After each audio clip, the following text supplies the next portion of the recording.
probably seen us all over the racing world and doing a lot of racing designs for events and race teams, but we also do a lot of stuff from small boutiques in small cities all the way up to Fortune 500 companies.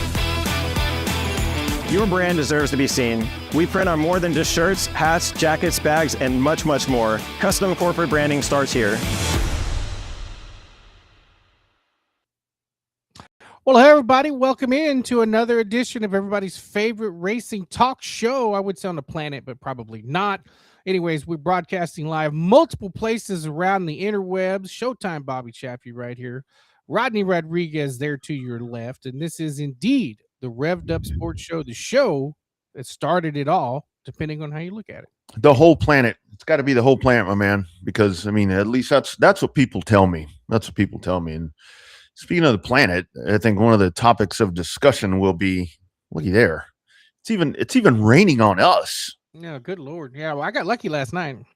The wind came and the rain came, but it didn't come like it came up there by your neck of the woods. Yeah, I don't know where everybody's at, and I know that I know what my work headquarters over in Missouri. I know that they were talking about weather that they got last night are supposed to get to like Wednesday, and I think that's along the lines of what we're getting here in Central Texas. And the rain really is the theme that we'll be talking about because I don't know if you all are planning to. I mean, and when I say this general region, I mean, I'm talking about stretching up. I mean, damn near all the way along the coast here is rain. Rain is going to mess up some shit. 500 miles from every direction we're at. Man, it is going to mess up something, and kind of already has. It is so crazy, the timing of it to where this. It's always Memorial Day. I tell you, man, it's like you can always count on it. I mean, I remember back in the old days, we used to frequent the old Rockney Bazaar out there on Highway 20, between Lockhart and Bastrop, and you had all the food and the all day that went on over there at the Sacred Heart Catholic Church, and then they have a live band. Catholic church with a lot of beer, by the way, and they would have a live band at night, and you could always count about 10 o'clock. The storm was coming, and it wasn't this little ass rain thing that we're showing right now. This was like flooding.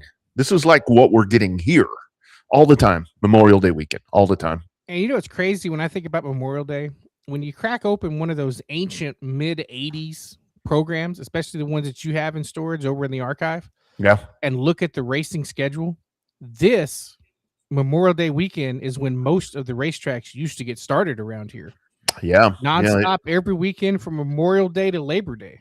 That's what's so crazy now is it's nonstop all the time. And I know that now there are some breaks in there, but if you kind of look back to that, because back then it factored in that there wasn't as much to do as there is now. So this time of year would roll around and the local racetracks would open up, and it was like, boom, you're waiting for that. And that was your entire summer. I mean, that was your entire summer. And you had the Derby. I don't know what dirt had back in those days, but I know as I got older in December, we'd go to McAllen, and that was boom. That was it. And they had a lot of time off before that. So it's definitely a different time now. Yeah, McAllen used to be the same weekend as the Snowball Derby. Is the first weekend in December, wasn't it? First weekend in December. Yeah, absolutely. I bet this dude knows. He's not as old as we are. Well, I don't know how old is Russell. I think he's younger than you. A couple of years younger than I am. Yeah, checking in right there. Also, Sugar Sean Folsom checking in. New segment that we're going to have a little bit later on the program. It'll be the weekly Sugar Sean Folsom. Well, Sean Folsom photography photo of the week. So we'll have that coming up a little bit later on as well, after we talk to some great guests that are going to be joining us. And actually, we are ready to do that right now as we're talking about weather and different things. I don't know how weather affects different people, but here's a guy who can probably tell us how weather affects it. Man, look at this guy. I thought we were doing audio only, but jumping in on the video, my man, the great Eddie Shoemaker from Mobile International Speedway. Mr. Eddie, how the hell you doing, brother? Oh, we just sitting down here hoping it don't rain again this weekend, Rodney. We got pulled over on the side of the road, try to figure out how to get on here. So we're ready to race. So is weather maybe an issue over there too for you? I know over here, man, we're about to get hammered. So which means I'll stay inside all weekend and get hammered the other way. But so are you guys dealing with all that shit over there too? Yes, sir. We rained out a couple of weeks ago. I believe we're gonna get this one in. We got our fingers crossed. We should get this one in. Excellent. So they talk. It's Mobile, Alabama. It's every day of the week we got a chance of rain.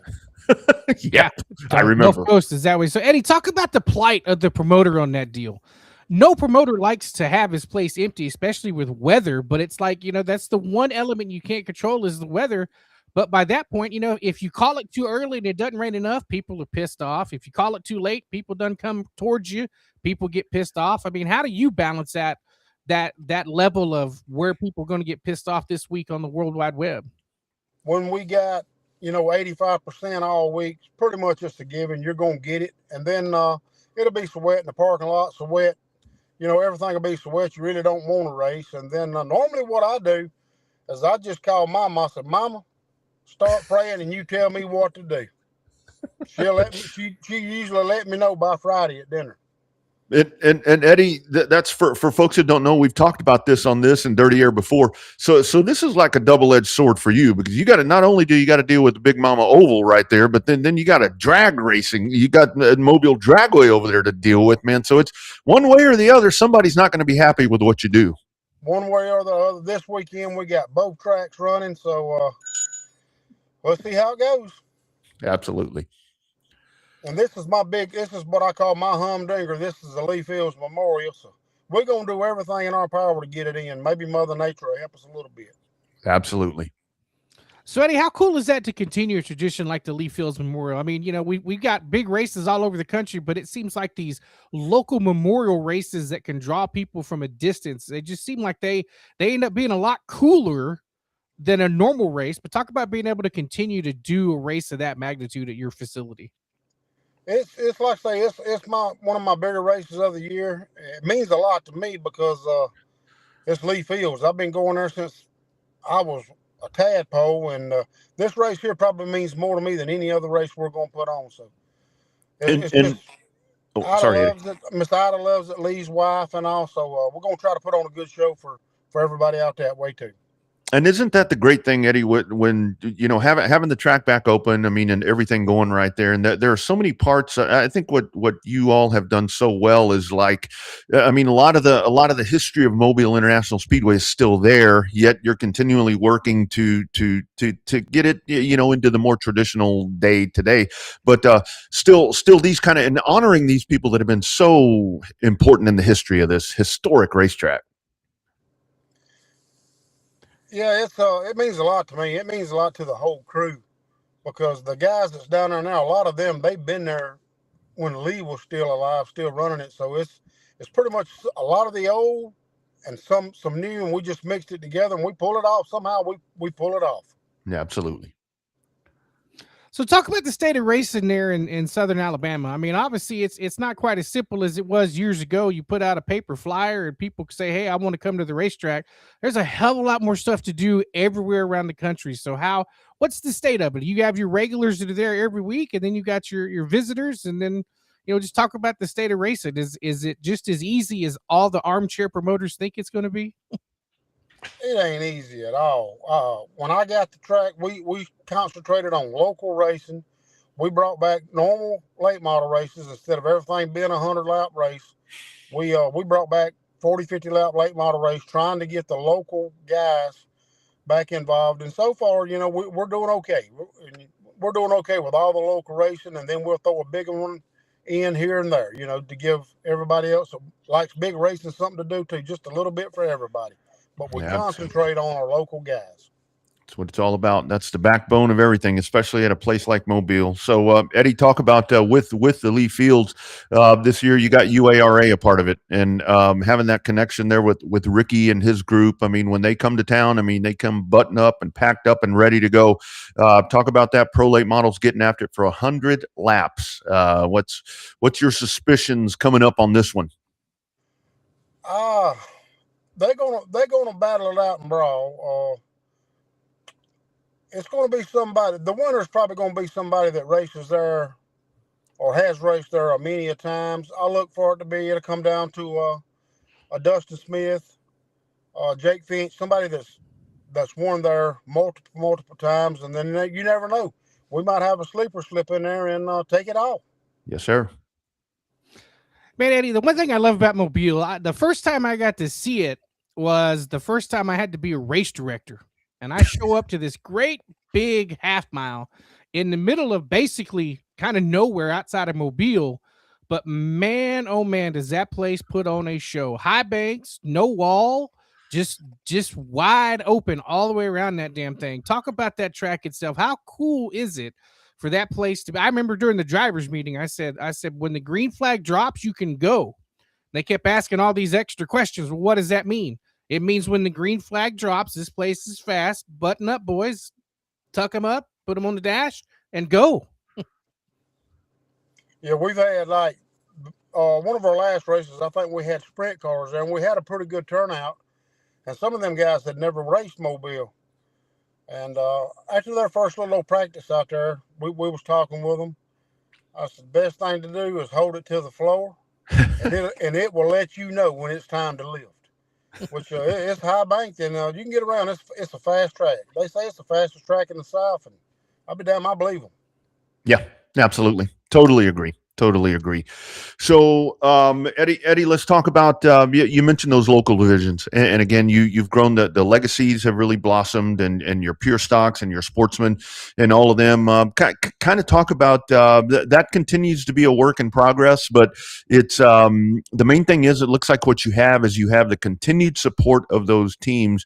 And at the same time, you got more that are coming around. So to me, that's good progress. Are you happy with the progress up until this point? I'm happy with about everyone. Yeah, I'm happy with all of our classes. The legacies, it really took off. The best thing I ever saw, Gina brought them down here. I'm like, now that right there is cool. I like that. And we've been able to keep our Texas guys coming, and a lot of our guys has purchased cars. And we've got a good field of legacies, pure stocks. They're slowly building and coming. You know, you'll get a couple new ones every year, and just they try to find sponsors. That's the biggest thing you got to do with a race car. You're not going to race out of your pocket if you got a real job. You better be rich when you start. But yeah, it's coming along. Trucks are strong. All of our classes, they're coming along about as according to plan. Right on. So what's obviously the Leaf Fields is this weekend. Do you have plans to do anything, bigger, like 200 laps, or other than like when having Ricky's big UARA shows come in there? I mean, or is it just more like we want to get the Leaf Fields in because that's the marquee race, that's what we're known for, that we're going to get this one right, and then let the bigger people come in when they come in? We've got Ricky's race, UARA. It rained out a couple weeks ago, so we're trying to figure out a date to reschedule. There's so many tracks with super late models running, so we're looking. We'll try to get that one made up, and then we've got Southern Super Series. They coming in later in the year during the heat of the summer. We're gonna put on another 100-lap super race there, and then Halloween night, October 31st, we got what we gonna try. We're gonna run 200-lap pro late model race with one hell of a purse. Nice. When is that one? When is that one, Eddie? Halloween night, October 31st. Halloween night. We've got something for the kids, and I think it's going to be a good show. Wow, that sounds good. That sounds really, really good. Last one for me, Mr. Eddie. One thing that's so important there at Mobile International Speedway is the support of the community. And I remember in my time there, when the track came back, I mean, everybody was so fired up. Kind of talk about that. I mean, that's an institution right there. Mobile, Irvington, Pascagoula. I mean, just everything right there. Talk about how the community just rallies around everything that you guys do. I see enhanced media coverage. I mean, I know you guys had Simone out there at one point, and hell, now she's in New York. I don't know if you know that or not, but kind of talk about that part. I mean, man, everybody in that area just loves that racetrack. They've been supporting, which is good. That's good for me, that's for sure. Channel 5, Channel 15, the news stations, they work with us. The radio stations, it's like everything's just falling into place. It kind of makes my job easy. Yeah. Until it rains out. Yeah. Mother Nature does that to you. She puts gray hair on everybody. Oh, that's a fact. That's a fact. Well, Eddie, we thank you for dropping by. I know you got a busy week. Best of luck with the Lee Fields Hey, Memorial. I got one more. I just thought of His Bobby. I'm brain sorry. just kicked in. There you go. I got one more. Hey, Mr. Eddie, how do I get one of those belts? I need one of those belts. I got a wrestling belt collection. I mean, I got two. I need one of those mobile belts. All you got to do is just come to the track, bring a race car. Every division, the winner in every division gets one. So you got to win it. Oh, shit. I thought you meant just show up. I'm sorry. Go ahead, Bobby. Close him out. Sorry about that. Now he's going to be disappointed the rest of the show. We're going to have to find a way to get him another belt. He likes them big old gaudy things. I love them belts. We'll get a replica. Ric Flair. Yeah. We'll get him a replica made and send it to Texas. There you go. There you go. All right, Mr. Eddie. Looking forward to it, man. Thank you for always jumping on, and good luck, dude. I'll be checking in with you, brother. All right, man. Thank y'all. You bet. There he goes, Eddie Shoemaker. The Lee Fields Memorial coming up this weekend there at Mobile International Speedway. Of course, you can catch that exclusively on Ultra Broadcasting, and it is, man. That Lee Fields, that's one of those names over there with these, area racetracks, whether it's a dirt track or an asphalt track, where there are names that just mean so much. Lee Field, you go say Lee Fields in Mobile, shit. That's like saying that's damn near as powerful as Nick Saban over there. Well, I mean, obviously they've got the, they've got the legacy, right? I'm not talking about the class. I'm talking about just the time that builds down there, right? He was a legacy. He's a legacy person in racing, especially in that vicinity. Even going down into Pensacola, you knew who he was. And when you mention it, it's still, and that's the best part about it, is it still holds a lot of weight nowadays. And that's the coolest part, that when the legacy can live on like that. And obviously the track is still there, wide open. I mean, it's, like I said, the first time I saw it, I was with you. And I was like, oh hell, what did I get myself into coming to this big ass place? Yeah, it really is one of those places. And I think from what he's talking about there, I know in conversations that I've had, I know Bill Roth and I were talking one time, and definitely in the South. And I mean, not a slight at any other racetrack, not a slight at obviously Pensacola, but Mobile is the fastest. I think the only other track, and somebody will have to tell me, and again, you could do revvedup@sportshow@gmail.com or at the Rodney R, or, message us here or whatever. But I think the only one that may be faster in the country for short tracks is Winchester. And that's, obviously the one with, it's like driving up the Appalachian Mountains when you get to the corners right there. But Mobile is just, I'm glad they haven't put walls on that place, because that's, to me, that just adds a little bit more of the, gonad. All in turn one. How many times that damn thing been knocked over? Oh my goodness. I mean, that hurt. Look, I was only there a year and a half, man, but I saw cars sail off of there, and the stories are infamous of, cars going off of the back straightaway, and then in turn 3, and there's the story of the one guy that went off, and they go looking for him, they couldn't find him, they hear screaming, and the dude's up in the trees. I mean, that's how treacherous that is over there, and that front straightaway is banked. It's like shit. I mean, it's blank. It's banked except for that flat piece where everybody tries to run, while the late models come out of the corner and run on that flat piece. Yeah, it's just wide enough to stick a car, and those dudes will hop up on there, and it makes such, because it's not groove, but it's kind of like when you get off to the side of the road. There's a little bit of like, what do you call it? Like not a tarmac, but like it's like that uneven rumble strip kind of thing. And they sit there and they make a weird ass noise when they jump over that. Yeah, you know what? That truly is a cushion. I mean, that up there really is a cushion. But the thing is, you come off the banking, and then, I mean, the banking isn't as great on the straightaway as it is, obviously, in the turns. But still, you get off on that, and, the ass end is going to want to go its own little direction, because it is flat. I mean, you go from this to that, and it'll get you, and it's a concrete wall. And it's taken many a good man. It's taken many a good man. Yeah, I mean, that's the only wall in the whole place. You got to work to get to it. Yeah, Yeah, absolutely. Eddie Shoemaker right there. The Lee Fields Memorial 100. The UARA Pro Late Models are going to be a part of that. You got local classes, I believe. Everything 7:30 ish. I think 8 o'clock is the start time. So you can catch that exclusively on Ultra Broadcasting, ultrabroadcasting.com. Be sure and check that out. And it will definitely be a good one. It will definitely Let's be. see here. Friday's just practice. Legacy, there's practice starting about 3 o'clock ish. And then let's see, 5:45. Pro cars qualify. Okay. It looks like two at a time for 3 laps, and it's all qualifying to about 7:45 ish pre-race. The national anthem about 7:45. Nice. And then the features start at 8. Crown Stock, Sportsman, Pro Truck, Legacy, Pro Late Models, Pure Stocks, and Outlaws. And that's a great card. And the thing about it is that may be one of the few places that you're going to get racing, because like we said, like Eddie was talking about, weather's an issue there too. So we'll see how that all pans out. We will see how that all pans out. Hopefully they're able to get that one in, because like he mentioned, they did have the rain out for the Super for Ricky's race, and he talked about that October 31st. Again, there'll be additional details coming up. We'll have great coverage of that, and again, you can see all of that, all the action from Mobile International Speedway on Ultra Broadcasting.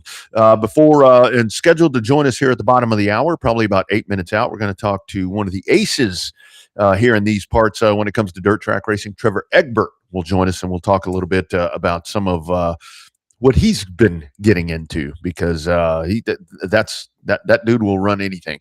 Last night, Bobby, FS1, once again, we had a little dose of high limits, getting after it on national television there, kind of in co-op with Flo.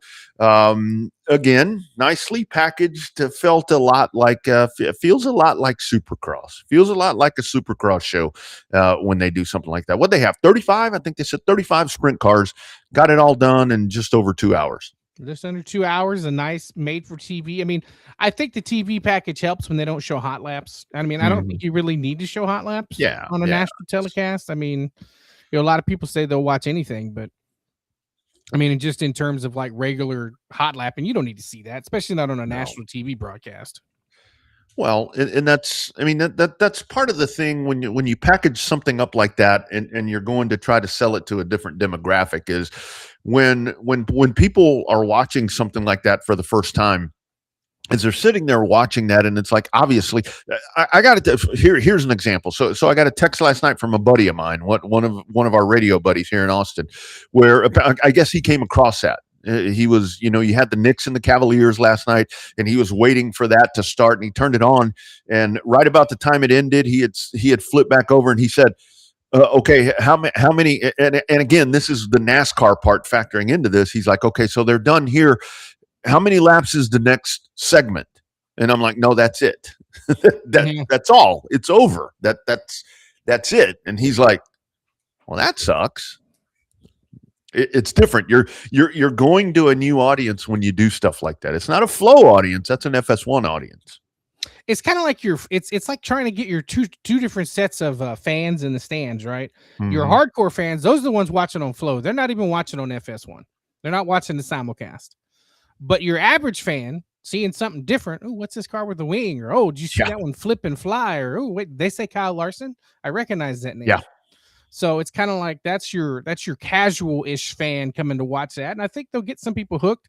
To me, it was a much better race than the last race they had on FS1. Not near as many flips, not near as many stop and goes. A tough hit there for Marks. That was a hell of a hit in that yellow car. And then Jason Pursley just with nowhere to go, just bam. And then Texas own, what was it? Chase, what was that kid? Chase Randall. Yeah, the Bush's chicken car. Yeah.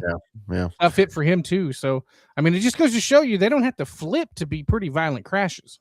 And the thing about it is, I mean, when you really think about that, and that's where I look at some of those races to where I think, and again, I don't know. I just think that High Limits is in a better spot like that. I mean, obviously with the relationships that the owners and the people involved in that series have. I mean, look, World of Outlaws is the World of Outlaws. I mean, it's huge. It's the original.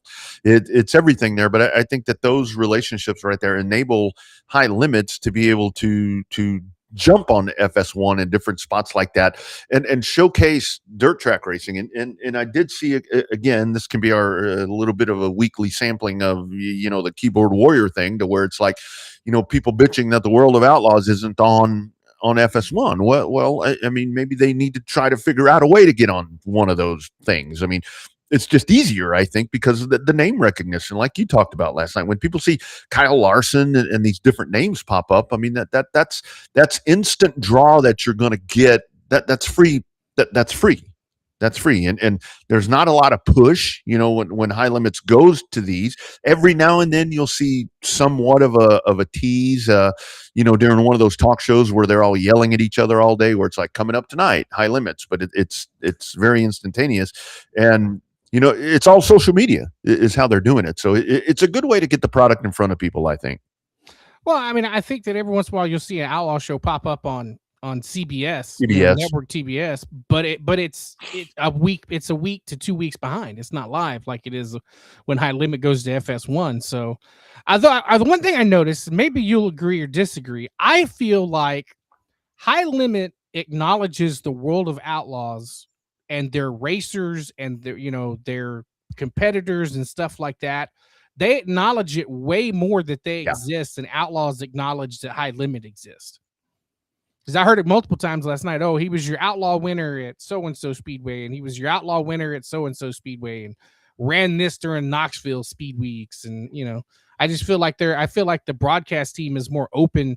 They're not in their little WWE bubble thinking that it's the only show in town, that they're, they don't mention anybody else because they're, I don't know, high and mighty might not be the right word, but yeah, that's a great point. And I mean, I think that's something that needs to happen a little more. Yeah, Aaron Reitzel did win again, and that's I mean, he really is good. I mean, but I will say that I was glad that it was a closer race, like Bobby's talking about. But there needs to be a little needs to be a little more of that, because I do get that they're in business against one another, no matter how that's happened. But the other part about it, like talking like what Eddie was talking about, right? I think that it's really cool that Eddie Shoemaker. Eddie Shoemaker's as down home and normal dude as you and I, Bobby, and everybody else that's going to be checking this show out.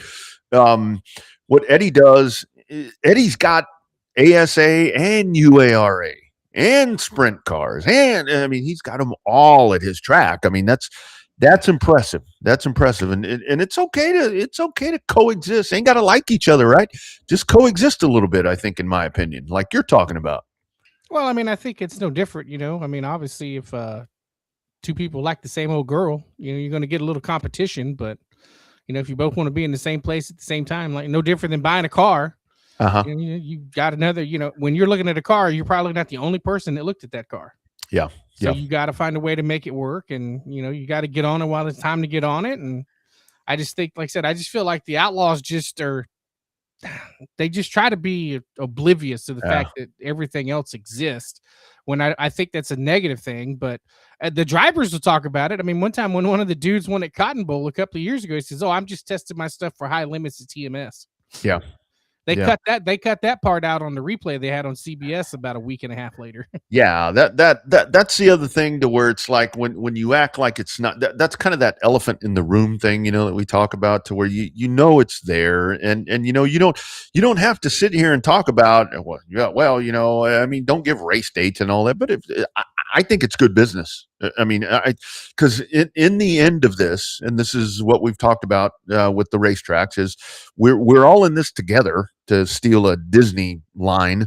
We're all in this together, right? You talk all the time about rising tide lifts all boats, or well, I'm probably saying that wrong, but in the long run, that's what we're all wanting to do, right? We're wanting to better the sport, and we're wanting to keep this thing going. I mean, there's a lot of things that could happen that could kill this sport at any point, and it doesn't need to be all of us bitching at each other and acting like the other one doesn't exist, unless it gets, when it gets a little vindictive, that's different, but it's okay to get along. I mean, even at the local level, I mean, when we were having our big Fireball race at Texana, we were promoting the I-37 race coming up the weekend after, because we weren't racing. Right.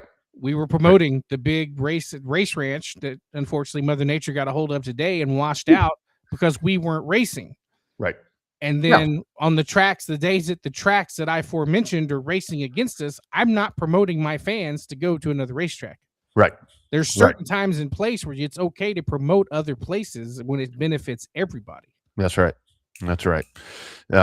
Speaking of everybody, guy coming up that he's an everybody because he races everywhere, and that's coming up.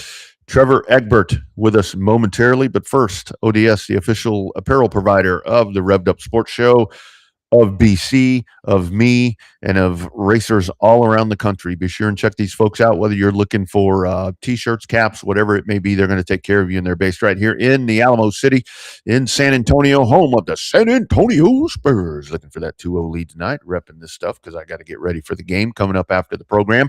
But the great folks there at On Demand Shirts, they'd love to take care of you. Here's a word from our great friends at On Demand Shirts. Why is branded apparel so important for your company? Well, because a shirt or even a hat that has your brand on it gets worn to grocery stores, baseball games, or even family reunions. The impressions are endless and they last years. Contact us today so we can help elevate your company. That's right. ODS. Best place to go is to Facebook. Check them out at On Demand Shirts. All right. Talking racing for the weekend. We're going to dive in as we get ready to welcome in. I mean, one of the most synonymous racing last names that you're going to find in this part of the country. Joining us here on Russ, it is Trevor Egbert. Trevor, how you doing, my man? I'm good. And how are y'all?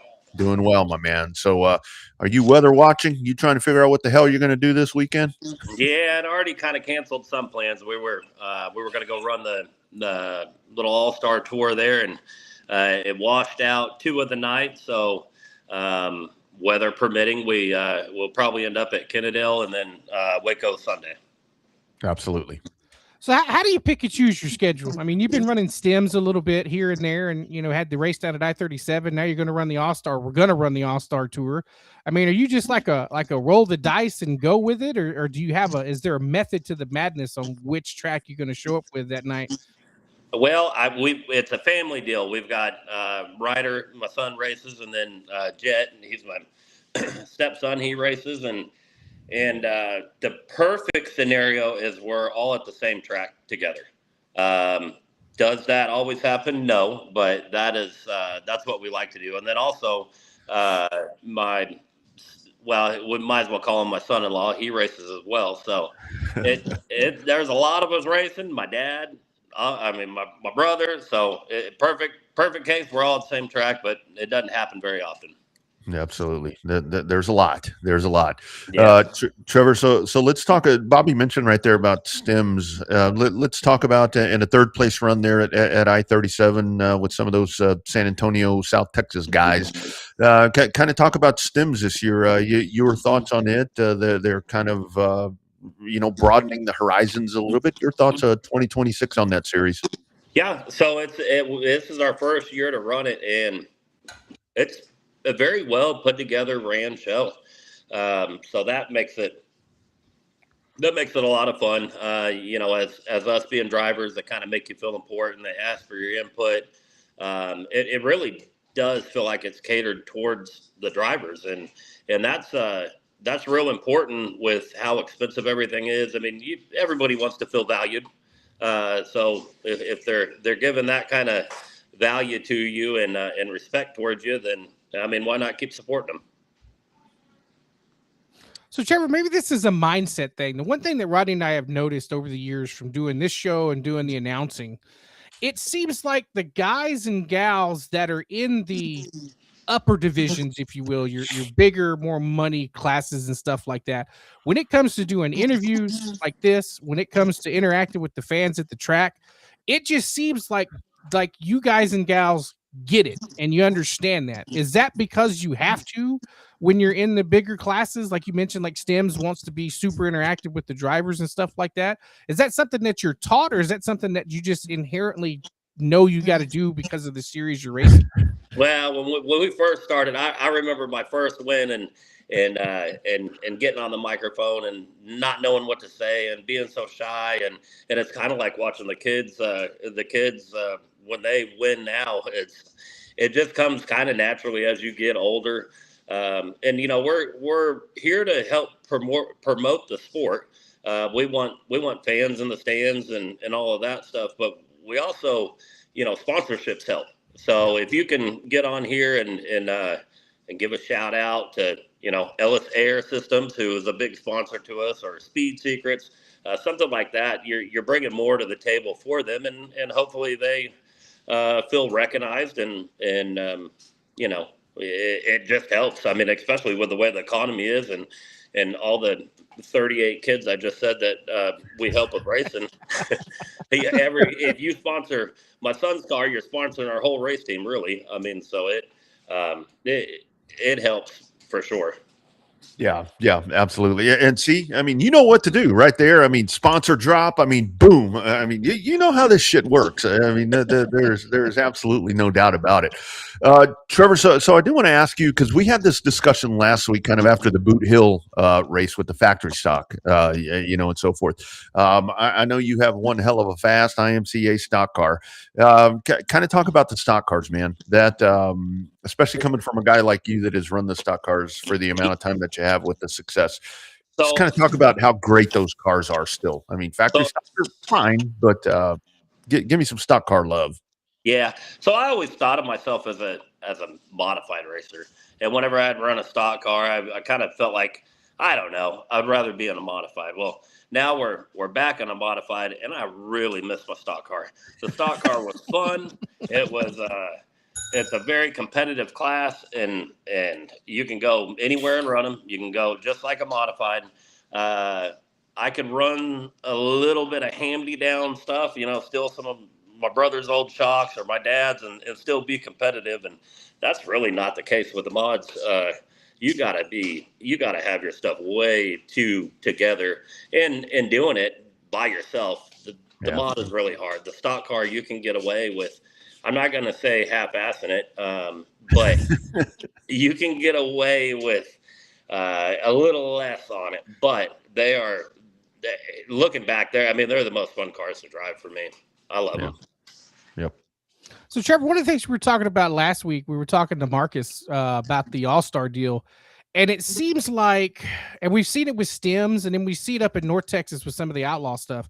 It seems like if it's got that IMCA sticker on it, especially when it comes to like sport mods and stuff, that's where the cars are coming from. A lot of the racetracks that just call them limited mods because they're not allowed to call them sport mods, they struggle with car count. But it seems like stuff with that IMCA sticker is really doing fairly well with car count. So what is your take on that? I know a lot of guys run the outlaws and they don't want to follow the IMCA rules, but they have the same problems when they run outlaws and all that stuff too. Right. But talk about that from your perspective as somebody that runs an IMCA sanctioned car. So I could leave right now next month, and we could go run in South Dakota and run a tour, and our car is going to be the same rules at every track. Now, it's kind of like the factory stocks. You talk to some people that can run headers, some they got to run manifold, some you got to. There's just too much division, and in my eyes, it's hurting racing.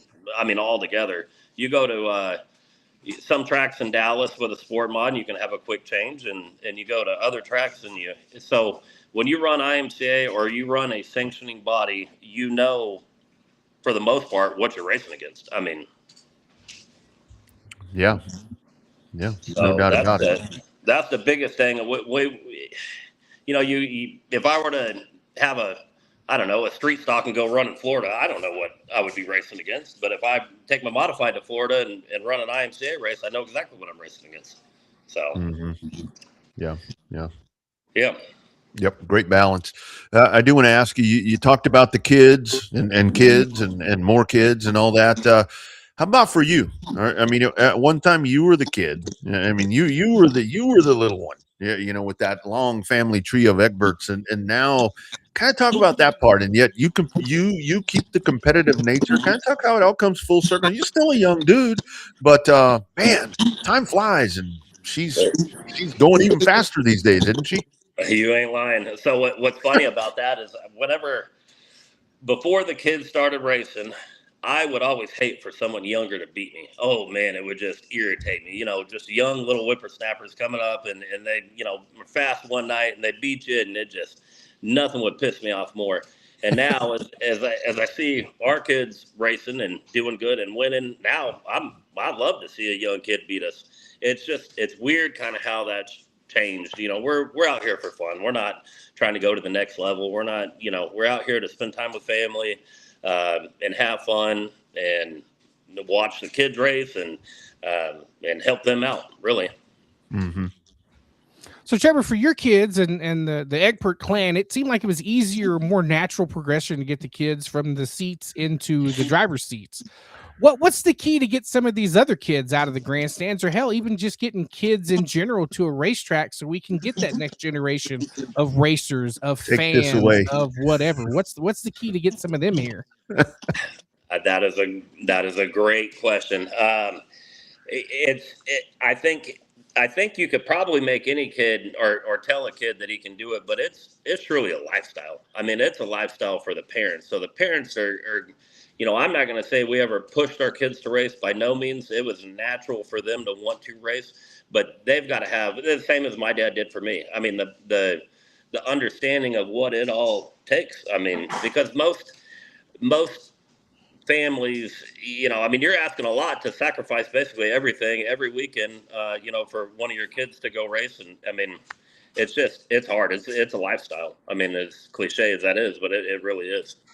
It really is. I mean, people just don't understand. I mean, it's like they don't get it. I mean, like when I talk to people, I get to know people and different things, whether it's business, and they talk about, well, when I was a kid, I did this, and they're telling me different things. They're like, what'd you do? I went to the racetrack. And they're like, we'd go to the movies and did concerts on the weekend. What'd you do? I went to the racetrack. What'd you do during the week? We worked on race cars. I mean, people, they just don't get it, do they? No, I don't think they do. I'll be sitting at. I had one of our kids that did travel ball and listen to the parents talk about how expensive the baseball was and how much time it was, and it is. I mean, everything's expensive if you want to be good at it. But I was just the whole time thinking that just how much. Just really, how much you sacrifice to do it. But I wouldn't trade it for anything. I feel like it's taught our kids so much. It's taught them how to win. It's taught them how to lose. It's taught myself that you can be on a streak and be good, and you got to know how to act. And you can be just the worst driver around for a couple of weeks, and you still got to know how to carry yourself and act. So it's difficult. It's humbling for sure. Right. That's one thing we talk about from the penthouse to the outhouse in the span of about 3 corners, and then you never know what's going to happen, right? So in terms of the family dynamic, when you talk about your dad racing, your brothers racing, and it was kind of inevitable for you to go racing. Did you ever feel that pressure in Central Texas about being part of that lineage? Were you just like, man, I got to win because they're winning, or I need to do well here because they've run well here for years? How did that fit for you? Yeah, not really. There wasn't too much pressure. I mean, when you're in racing, you're naturally, I mean, we're a competitive family. So it wasn't, you don't really feel or I never really felt the pressure to win. I just went out there and did the best I could. And my dad was great about how to coach you. I mean, he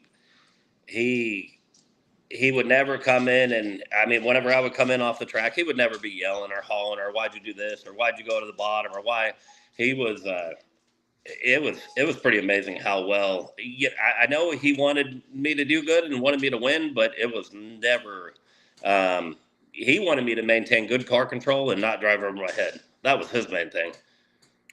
Yeah. Yep. Absolutely. That's what it's all about. That's a missing element for some of these kiddos nowadays in any discipline, dirt, pavement, whatever, driving over their head without an idea of car control. Yeah, no, it's so easy to do it. And I learned the hard way. I was at Texas Motor Speedway and in hot laps and took out a guy in hot laps, and it was my fault. I drove him too deep, got in the left rear, flattened his wheel and tire, and I went and talked to the gentleman, and I was prepared to take my ass chewing, and he gave me one, and I remember walking back thinking I did not like that, and I mean, he was right, everything he said, and I kind of learned from that. I didn't really like that feeling, and didn't want that to happen again. Yeah. Respect and all of that, and some common sense every now and then, if you can do it, really goes a long way. I got one more for you, Trevor. So, kind of just with the discussion there and the kiddos and so forth, and this is something we talk about here a lot as well. With the sport mods or limited mods, I mean, whatever you want to call them, kind of fallen off a little bit, and depending on geographically where you are, maybe they're strong, maybe they're not. In my opinion, it seems like that, and there's some great veteran drivers in there. But I think that class is kind of suiting itself, like for Ryder, for example, to kind of work into that and get out of a junior limited and kind of get in there with some veterans. Kind of talk about that class. I think it's kind of finding a different niche, whatever, if you want to call it that. I think trying to just trying to put your kids kind of where you think they're going to fit best. We started Ryder. He ran the juniors, and then we got him a factory last year. And really, that the factories weren't his strong suit. Now, our other son, Jet, the factories are his strong suit. He's killing it everywhere he goes. So I think it's just another class, kind of to just try to fit in. I mean, if you can, to me, I think it fits Ryder's driving style, and so he's good in that. And I think the factories really fit Jet's driving style. Now, if you were to switch them around, they probably would. Their races, they'd figure out how to win, but.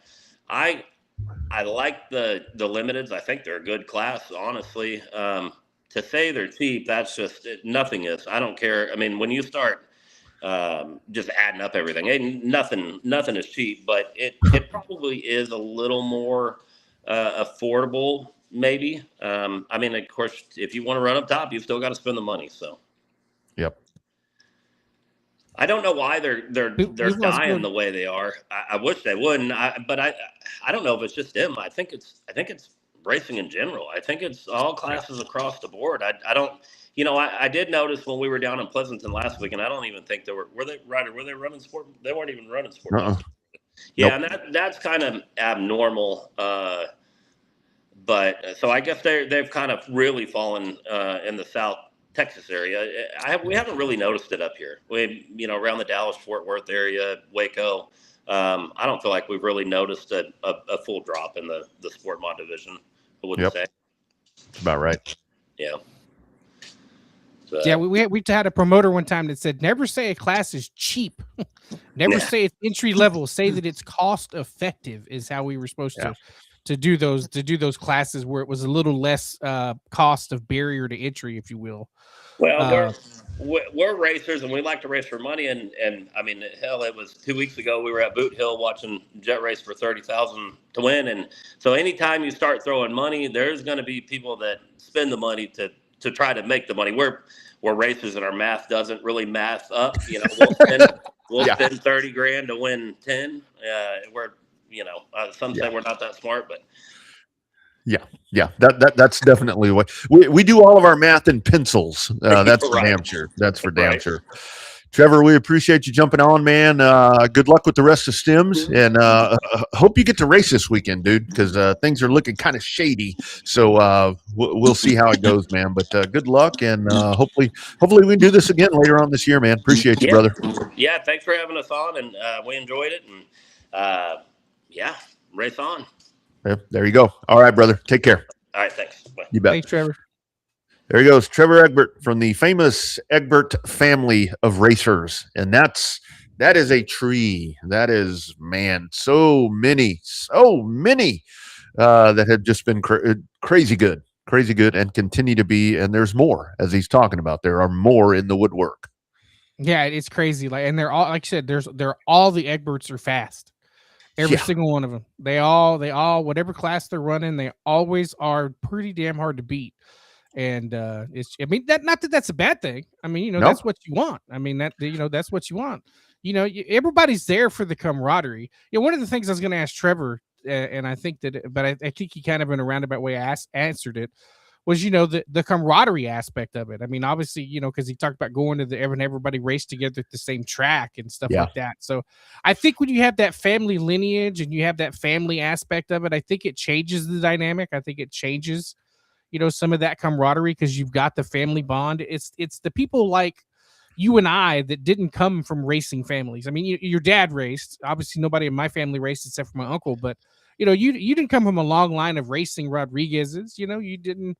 your dad, you had your dad, your uncle, We cleaned the track. and that I'm was just it, kidding. So, No, I'm just kidding. I think that the dynamic changes when you have so much family involved, but I also think that makes it probably a little more complicated too when you got that much every time you have family involved in anything. If you got too much involved, too many chiefs and not enough Indians. Yeah.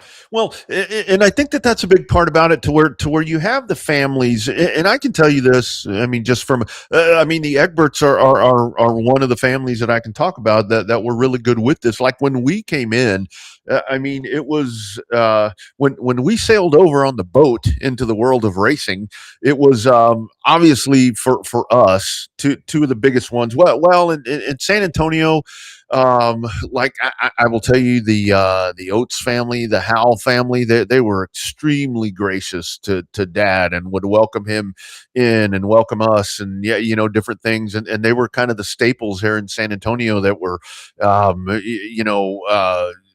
just good people, and the Brooks family, Leroy and Betty and Terry, were racing over there at the time, and Lee Mackin, was one of those guys with Jim Palace, where they would do Austin and San Antonio. But like for me, and this was kind of a little bit later, to where welcoming in, I mean, I will always say, I mean, the Wallace and the Stewarts were just so good to me. I mean, it was like, they would joke around at the track that I was Rodney Stewart or Rodney Wallace, or the great Frankie Wallace would always say, "You're the one Hispanic kid I finally had." I took that as a compliment. So that's what those families are so good at, is when you do have new folks that come in, is they welcome them, and that's how you keep people involved with this stuff. But I think you have to have there's got to be some kind of olive branch. I mean, that's why it's so hard today. I think getting the next generation involved is so hard, and moving people from the grandstands to the driver's seat. Yeah. It's like, you and I, and we talked about it here before, is that the racers don't hang out like they did back in the day when we were doing it. But Yeah. we as kids, you went out and you stood at the gate at Longhorn, you stood at the gate at San Antonio, Corpus, anywhere, Lanier in Georgia. You wanted to see your heroes. You wanted to shake their hands. You wanted their autograph, even if it's the same exact autograph you got the week before. And those guys became, you became a fan, and they, that's how you come. That's how I'd known H. Yeah. I've known H longer than Marianne, because I was a Nico racing fan and would be over there showing pictures and all of that good stuff. And so it's like, but you don't see that as much nowadays because nobody stays. It's too businesslike. It's like, one, everybody comes in an open in an enclosed trailer. Very rarely do you see an open trailer anymore. And then it's like, which trailer is theirs? Oh, it's the white one. Oh, well, shit, that helps out a whole lot. Yeah.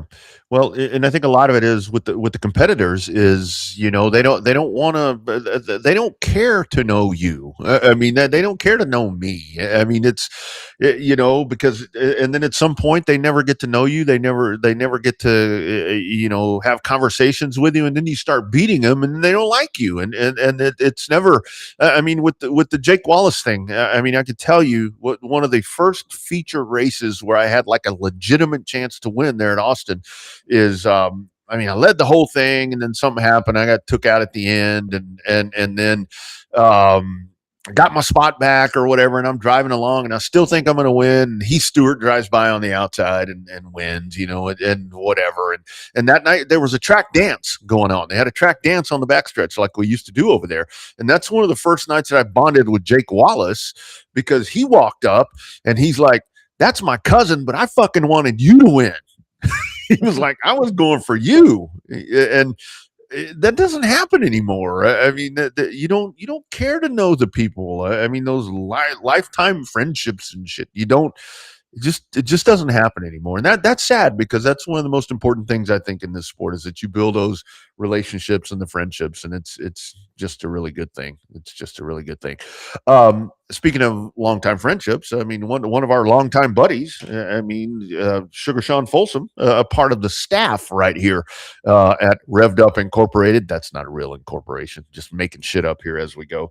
But one of the things that we want to start doing here on the program is I mean, the different things that Sean does. I mean, we've had him on here. He's talked about involvement with the different stuff that he's done. He himself, he fits in very well with us because he's kind of done every aspect of it. But what we're going to do is we're going to start doing the Sean Folsom photography photo of the week, because this dude is everywhere. And here's the one that we're going to right here. And we're getting input from Sean on this. This right here from left to right.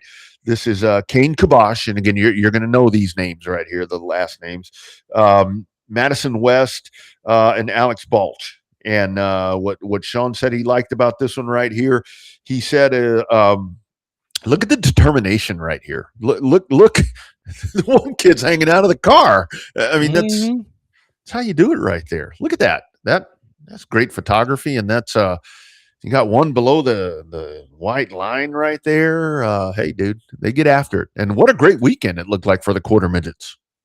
Well, back-to-back weekends, they did a fantastic job there at COTA, and then they ran their own race at the home track there in Austin, and both weekends stacked, just nonstop. But I mean, Sean had a hell of a good time when he went to COTA that day and filmed those kids. So he had a really good time that day. Yeah.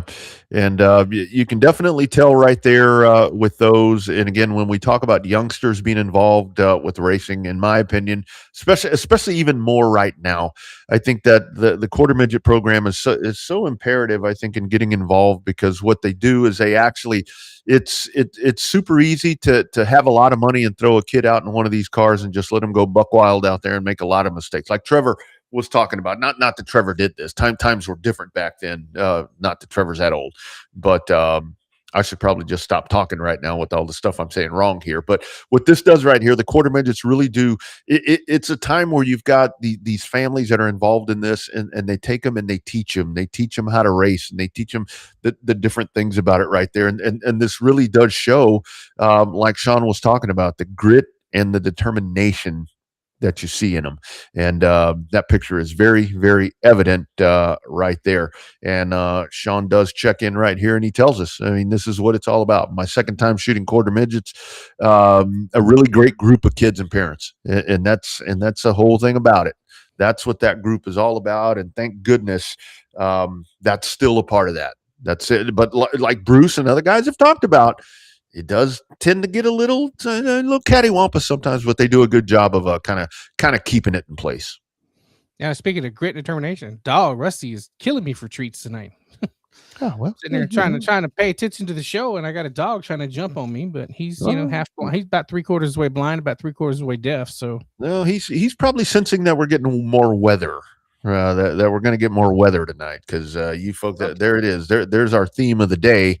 Theme of the program here is that you're probably going to get some of this at various points. So hopefully racetracks are going to be able to get their shows in. Coming up, big weekend. Obviously the Indianapolis 500. Hell, they're re-showing on one of the Fox shows, FS1. They're re-showing the race from last year. A little bit of Indy 500 discussion, some of those tidbits, and maybe a little all-star talk and all of that good stuff. But before we do that, another word from our friends at On Demand Shirts, and we're also going to tell you about our friends at My Race Pass, which is the ultimate way to be checking out all the action on the racetrack. But first, it's ODS. Precision, consistency. Just like in racing, these are our values in screen printing, embroidery, and everything in between. If it's branded, we can do it.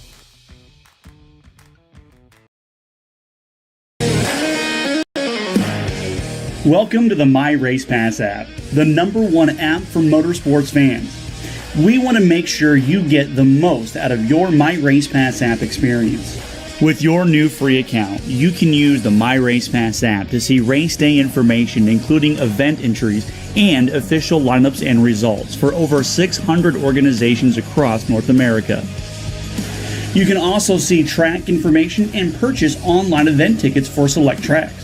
With your free account, you can also search for a track or series on the My Race Pass app and favorite their profile to receive news and race day notifications on your mobile device.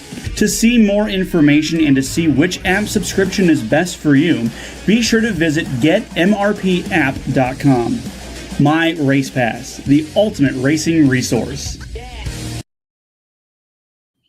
Absolutely. Check them out. It is the My Race Pass app. Be sure and get that and download it, and you keep up with everything going on at the Speedway, even if you are or not there.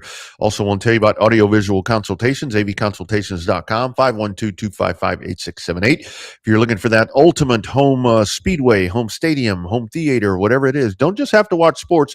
You can watch anything, and they will set you up with an amazing setup, just like I have right here at the Shoe Studios. They'll come in. This thing is going to be cranked up and going.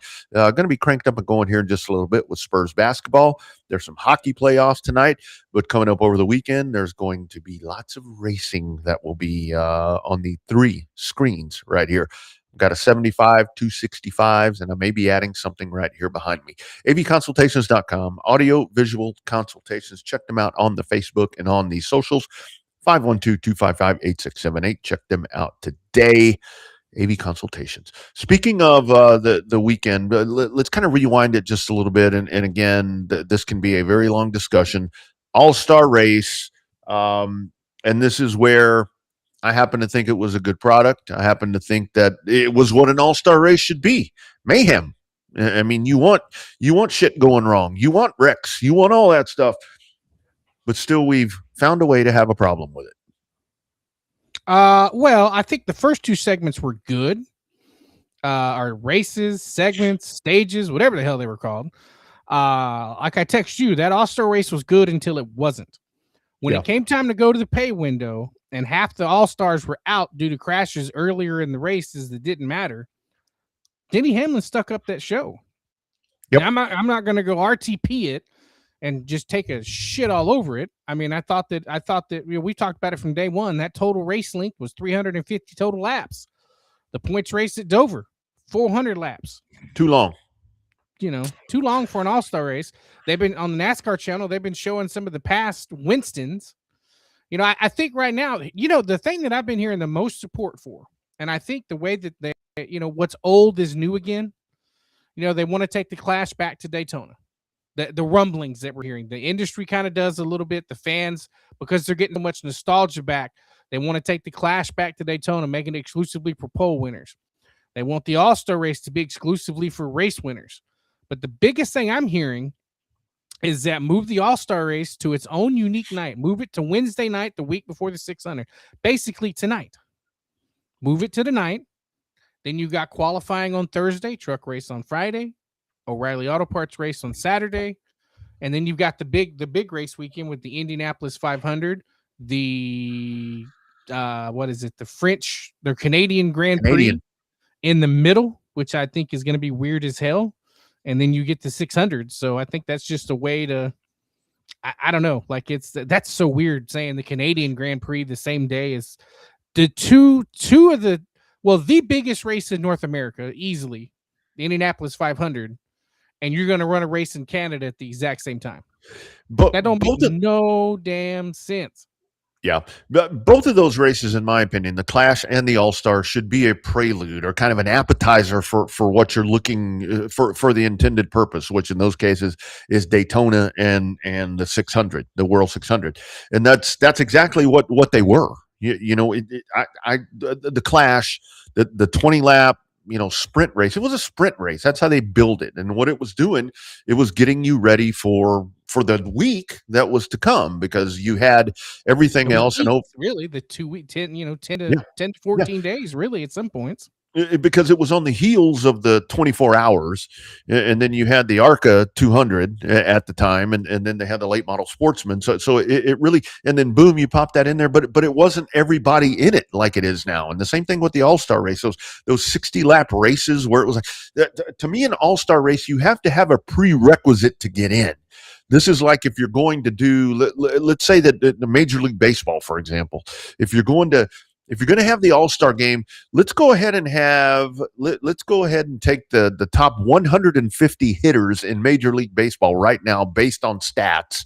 Let them all hit, and we'll trim it down to about 75 and put them on the All-Star team. I mean, I'm sorry. These guys are not all All-Stars. They aren't. Give them a reason to get in. I mean, and the whole winner thing makes perfect sense. And it does, like you said, it doesn't need to be, It, 60 laps, 75 at the most. That's it. There's no need for zany segments. There's no need for anything. That felt like a normal race the other day. It really did. 3 segments, normal race, 350 instead of 400. And get rid of the damn fan vote at the All-Star race. Yes, most that's people, stupid. most of the most popular guys are already in it because the most popular guys are already winning. Or Yeah. they've rigged up a way for the most popular people to get in, i.e. Dale Jr. rules, i.e. Danica rules. Yeah. Of course, Yeah. that's how when it got blown out of proportion anyways, when they were making special rules to get them into it, in either into the Clash or into the All-Star race. Yeah, this thing just needs to go completely back to what they were originally intended to do, or intended to be and designed to be. I mean, this wasn't a regular race. I mean, this was something. It was an exhibition, and it needs to be that way. Let's go back to the old days, like these people are talking about. I found this a little bit of sound this week. We need to go back to these days, not only in racing but just life in general. It's kind of getting common this when a fella can't put in a hard day's work, put in 11, 12 hours a day, and then get in your truck and at least drink 1 or 2 beers. They're making it laws where you can't drink when you want to. You have to wear a seatbelt when you're driving. Yeah, I mean, let's simplify things. Let's go back to the old days. Can you believe the that? seatbelt thing is Darwinism kind of a deal. That's if you don't want to wear your seatbelt, that's one thing, but man, I'm ashamed to say this. I remember as a kid, I wasn't a fan of the seatbelt, and like my dad, I think this was like 1982 New Year's Eve. We were going somewhere, and I didn't want to put a seatbelt on, and we were driving. We had a wreck that night, and I'd put it on. Like I didn't want to, and I put it on. We had a wreck, and I stayed in the car. I always wear a seatbelt now. That's crazy when I heard that sound. I mean, don't drink and drive. I mean, that's not a good idea either. But I found that I'm like, well, I kind of get what he's saying. But still, that's not what you do. All-Star race for an All-Star race should be as hard, if not, actually, it shouldn't be as hard. But the hardest thing to do would be getting into the Hall of Fame. And that system needs to be changed too, because. Thank God Larry Phillips finally got in. Start with that. Yes, that dude should have been one of the. He's the longest reigning Hall of Fame guy that's been on the ballot. He's been on the ballot for like 13 years, I think. And NASCAR is one of the newest Hall of Fames, I guess, in Major League Sport, probably the newest anyway. But I mean, it's like 2011 or 14. 2011. What they've done is they've just gone about it the wrong way, and I mean they didn't know any different. I mean, like when you put a bunch of people in at one time, it's like, I mean, spread this thing out. And I'm sorry, if a guy has 32% of the vote, you don't need to be in any kind of Hall of Fame at this point. Maybe you are at some point, but I mean, baseball, football, some years people don't get in at all, and that's okay, right? Notorious for that. Yeah. No, not in today's world. Not in today's world. Somebody has to always get in.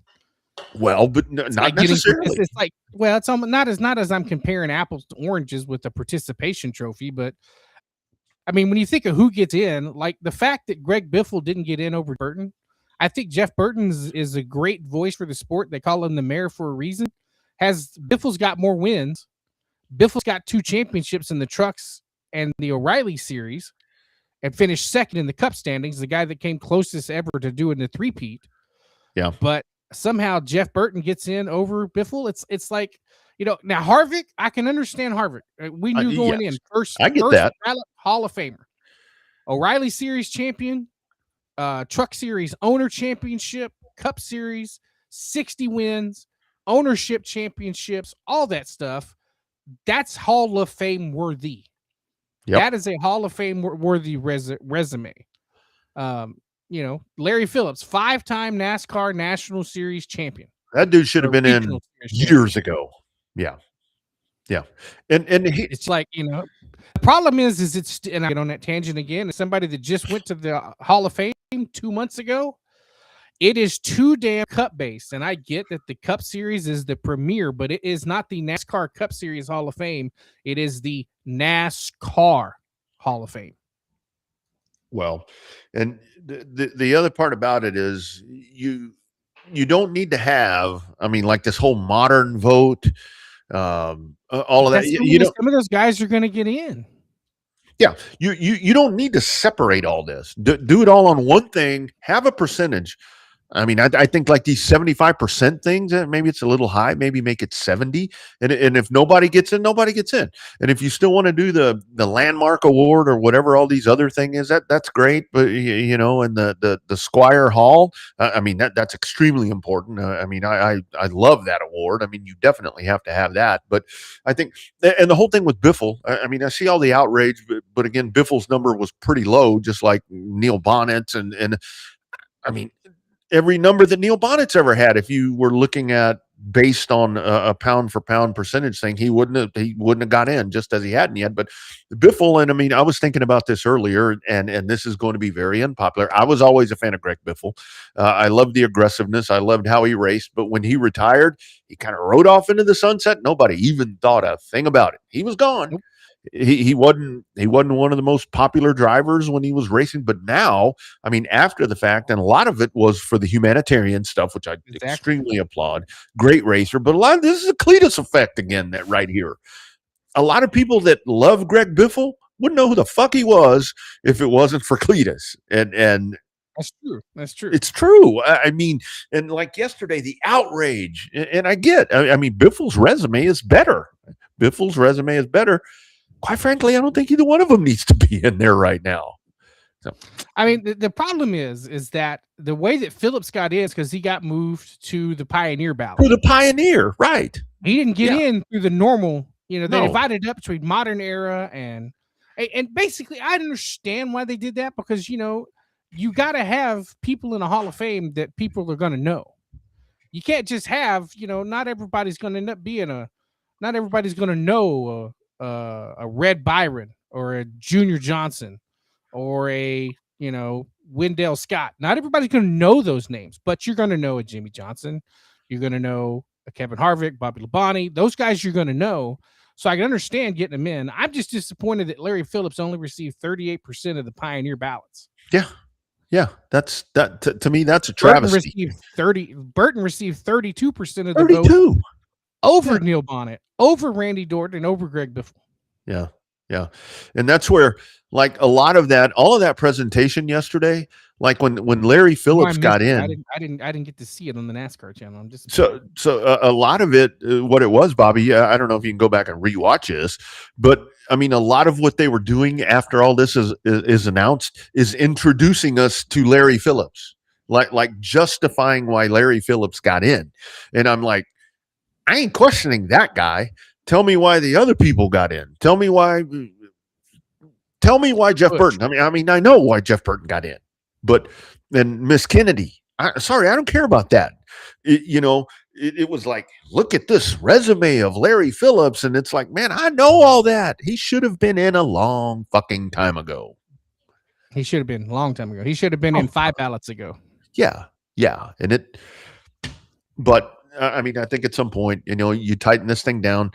And like the people that joke around, you're going to run out of people. You are going to run out of people at some point, right? I mean, I got no problem with Harvick. I mean, I'm reading the NASCAR stats. No, one time Daytona 500 winner, 2-time Southern 500 winner, 2-time Coke 600 winner, 3-time. I didn't realize this.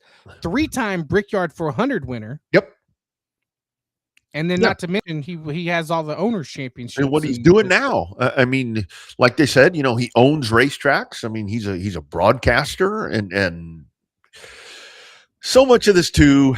I mean, the other thing, to not get on too much more of a tangent right here, is, you know, you look at the voting committees and all that, and I mean, I know that there's a lot of historic people on there, but then again, there's a lot of other people on there, you know, people that cover this sport that. I mean, I don't know. You know, I don't want to sit on here and bash NASCAR media too bad, but it's like, what do they know? I mean, anybody has a Google, but people aren't as old as we are. That's the other part about it too. So it's it is what it's a byproduct of it. It's the newest Hall of Fame, but I think you just need to let's do a percentage in there like the other leagues do, and if nobody gets in, nobody gets in, and if there's no ceremony, do something else. Do something else. Honor the people that are in. Or better yet, don't do nothing. You don't have to do anything. I think that's where NASCAR is kind of like with this all-star race in the Busch Clash. It's like we got to do something. We got to do something. No, you don't. Don't do anything. Yeah, sometimes Phillips, nothing is better than something. they don't even know how many races Phillips won. Somebody said 1,000. Somebody said 2,000. It was a lot. In terms of it, this is where the NASCAR stuff comes into play. During an 11-year span, from 1989 to Oh, 1996. the championships, the track championships, and all that. Yeah, he won 13 track championships in 3 states. Won 220 out of 289 NASCAR sanctioned late model starts. Yes. That is Hall of Fame worthy. Yeah. This shouldn't be. It shouldn't be. That's like the whole discussion right now that's going on with Justin Allgaier. I'm sorry for the people that want Greg Biffle in the Hall of Fame.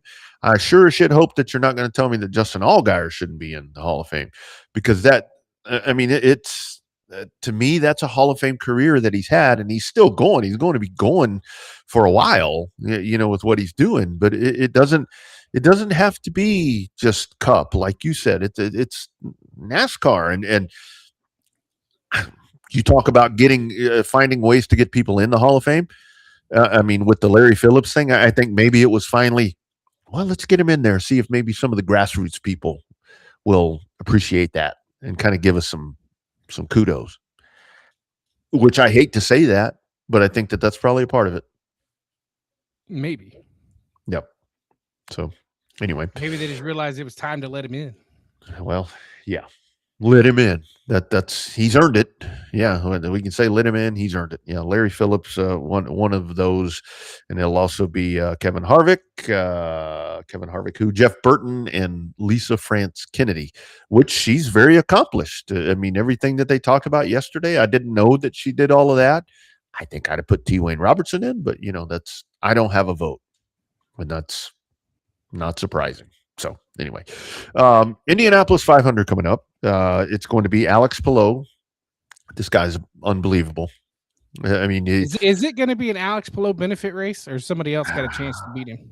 No, I think I know this race well enough to the sense that kind of the way he quote unquote snuck up on them the other day, where he said he was in the top 11 or whatever.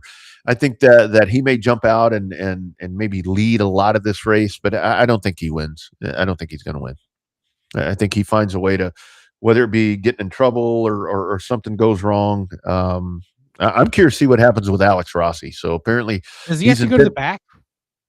I don't think so. They get to start or if they get a backup car, they get to stay where they are. I think he starts. I think he starts in the middle of the front row still. He intends to race. A couple of injuries there for him. That was a vicious crash on Monday. Gee, God, man, that was pretty rough. David Malukas. Wasn't somebody laughing at David Malukas? Hell, he's doing all right outside of the front row for Penske. I'll take that. Mm-hmm. Row 2, Felix Rosenquist. You got to think that dude was disappointed. He was fast. He took their ass in that first 6. That second 6, not so much. So fast. Here's the sleeper. I think is Santino Ferrucci in the AJ Foyt number 14. Kind of think that he's had a really good month of May. He will start 5th, the middle of row number 2, with flanking him on the outside, our man Pato. I think Ferrucci might be the one. Maybe I don't know. I'm not ready to make a race pick yet, but I'm kind of liking his chances. I am. My dark horse pick is Dixon. Yeah. Not been incredibly fast. Not been incredibly flashy. Yeah. He's got a decent starting spot mid pack. So, and he's always been so damn close. This is the year that nothing crazy happens. Remember a couple of years ago, he flew through the air, had that just random ass crash and flew, and everybody thought he was going to break his neck or whatever. But I think another guy to look at, you can never, ever count out Helio. Never. Oh man. Yeah. Yeah. Not in this race. He's got a chance to be Mr. 5-time, but I think I'm interested to see what Will Power does for Andretti. Yeah. Well, part of the Indy 500 is, and I mean, our man Mario Andretti is one of those guys, probably one of the first that you can talk about when it comes to this, to where they find ways. I mean, there are curses on some of these guys and ladies to where you find ways to not win this. I don't want to say to lose this, where things just happen. And, I know a lot of folks are giving a lot of love to Connor Daly. I mean, he was extremely strong the other day, but I don't think he's ready to seal the deal. And I got to tell you, Takuma Sato sitting back there in the 12th spot, that's a guy to where it's like last year, I said that he was going to have a run, and people told me I was crazy. Takuma Sato was damn near about to win that race last year. And that dude, he like races one time a year. He shows up here, and it's like there's no rust. I mean, I think you got three, 2-time or 3-time winner. 2. He's got 2. So you keep your eye on Taku. Who else we got? So Power will roll off 19th. Ryan Hunter-Reay 22nd. There's Newgarden in 23rd. Can you ever not factor that dude into this?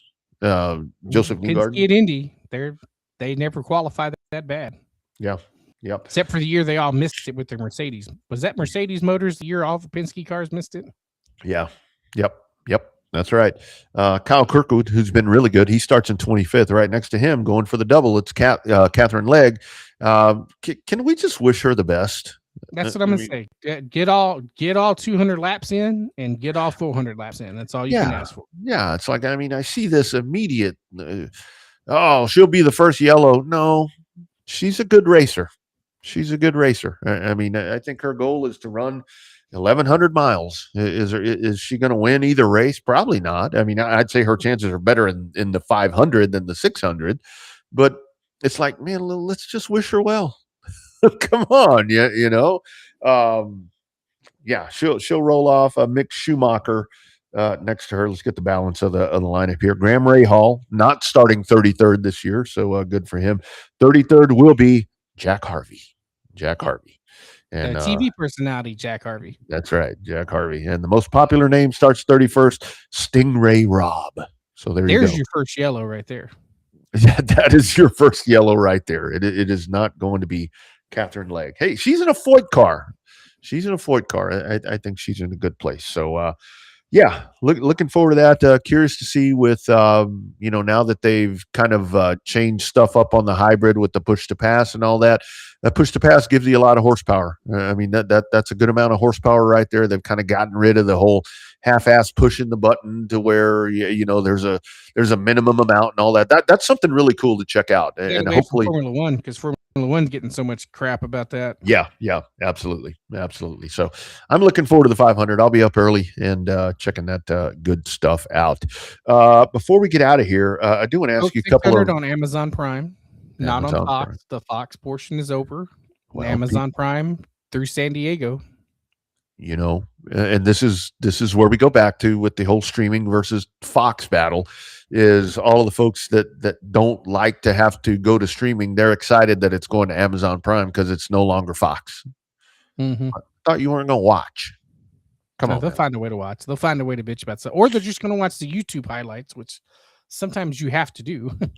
Well, and here's a PSA free for people that may not be familiar with Amazon Prime. Go there and you can watch 30 days for free. I think that's the whole schedule. If you time it right and get it the day of the 600, you can watch all the races on Amazon Prime for free. You can watch it all. And like we said last year, odds are you already have Amazon Prime because you buy shit every day and it's out on your porch and you probably already have Amazon Prime. Click on it and see if it works. You never know. Yeah, people that don't realize all the Amazon Prime, that's where you get the TV stuff is on your Amazon Prime. It's on Amazon Prime. Yeah. If you get your shit delivered next day or same day, chances are you'll be able to watch a race. Yeah, chances are you have Prime. Yeah, so try it. If it works, there you go. You're good to go. Just a couple of Texas notes right here to get us out the door before we get ready for some basketball coming up. And I got to tell you, Bruce Wright is all Spanish tonight. Los Porch Pirates, they will come get you. Hide your shit, because and if you don't have one of them Ring cameras, they're going to take your stuff. A couple of Texas notes. Schlitz beer will be no more. I know, Gone. 185 years or something like that. That's a lot of years. That's a lot of years. I remember, the Schlitz commercials growing up as a kid, and most vividly, I remember the more in my teenage years into my early 20s of being rebellion, the Schlitz malt liquor bull. Remember the blue bull, and I remember I was at a party one time with a bunch of dudes, and they rolled out a Red Bull, and this wasn't the one that gives you wings. This was a Schlitz malt liquor Red Bull, and that was the worst. Oh my God, that kicked my ass. Woo! God, malt liquor, the Red Bull hurt. That does not sound pleasant. Hurt really bad. In related news, when it comes to Texas stuff, Bill Miller Barbecue voted the worst barbecue. Worst barbecue. You like Bill Miller?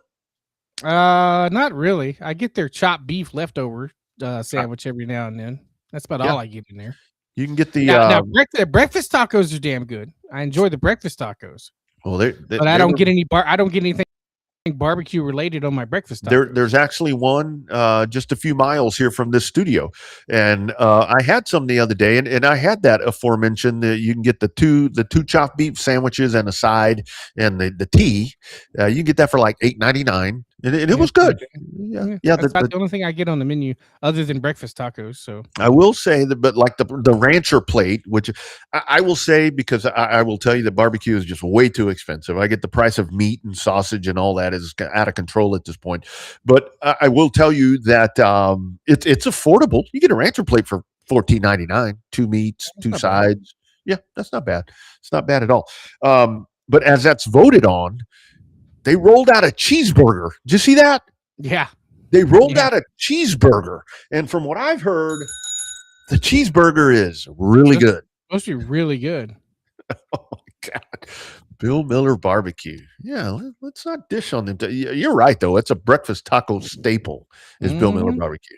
Yeah, good stuff. Chorizo y huevos, says Bruce is, man, I don't know what the Spanish is.